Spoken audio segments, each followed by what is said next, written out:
Hei tu, stai până la final că astăzi o să fac un videoclip super tare. Stai până la final. Eu acum filmez partea asta după ce am făcut videoclipul. Și acum poate te întreb ce scoia 50 de milioane. O să vezi cum i-am făcut, ușor. Și cu ce cu Toyota asta. Stai până la final ca să vezi tot clipul. Da, și vă las cu clipul.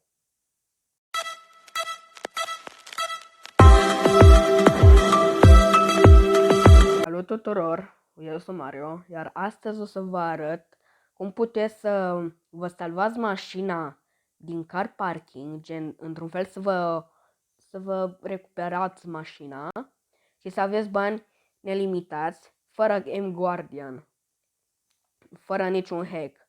Totul e corect, efectiv.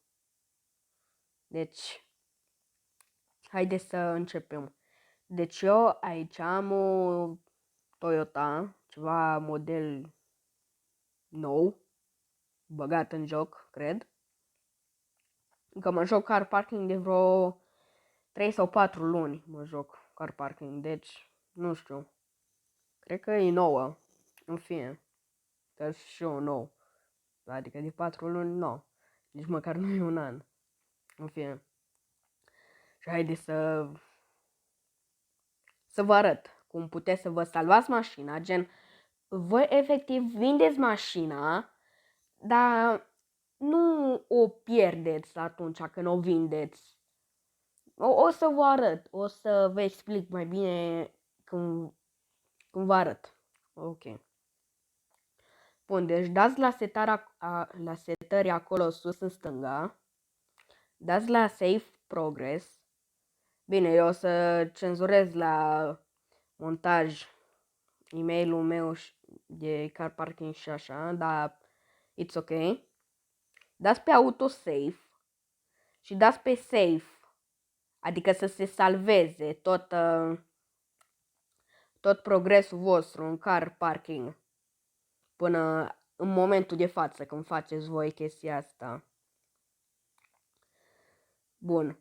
Numai chestia e că voi, dacă aveți un cont de car parking, trebuie să știți neapărat parola. Deci să nu dați vina pe mine că v-am stricat contul de car parking. Bun, acum neapărat trebuie să debifați autosave. Deci neapărat trebuie să debifați autosave ca să meargă toată chestia asta. Că s-a salvat acum tot. Acum ieșim și intrăm pe multiplayer. Ați văzut că am 42 de milioane de bănuți și fără Game Guardian. Deci e totul corect și o să vă arăt imediat de ce zic chestia asta. Deci trebuie să intrăm neapărat pe multiplayer dacă vreți să vindeți mașina și ca să vă meargă chestia asta.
Acum ieșim.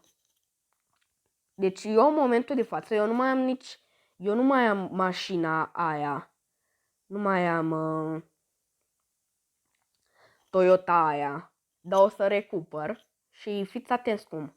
Acum am 50 de milioane fix, adică maximul de bani din joc.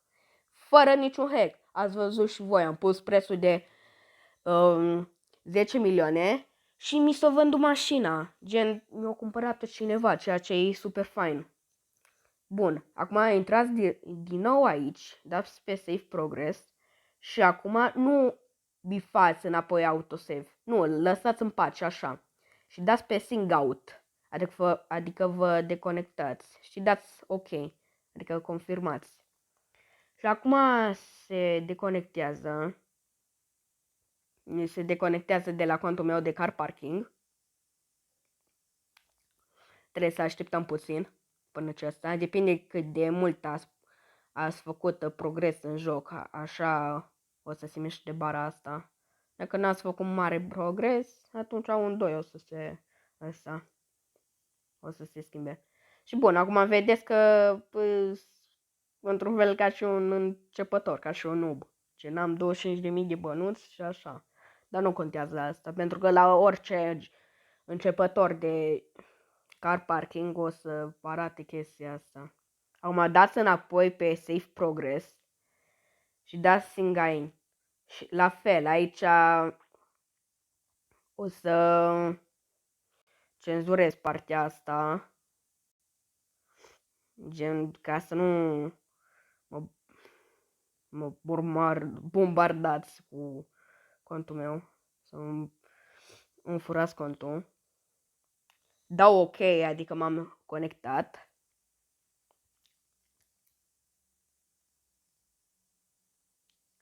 Și acum se restartează. Și barabim, barabum. Acum suntem din nou pe contul ăla meu de 50 de milioane. Mie stați că nu vreau să am grafica pe... Hai că nu. Și trebuie să dau până la mașina respectivă. Bine, am și unele mașini din astea aiurea, gen...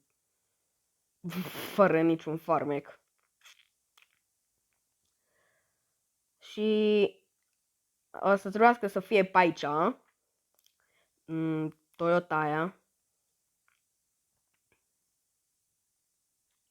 Trebuie să așteptați puțin că eu am minim, cred că, 50 de mașini. Bine, unele dintre ele sunt inutile, adică, nu.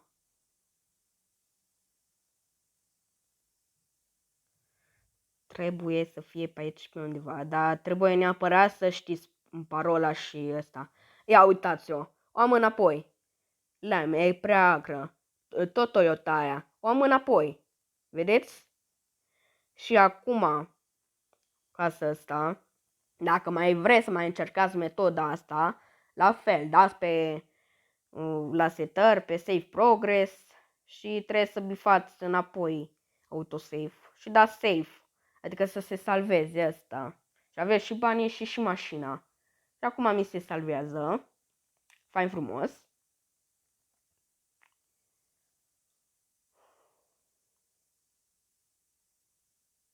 Bun, bun, bun.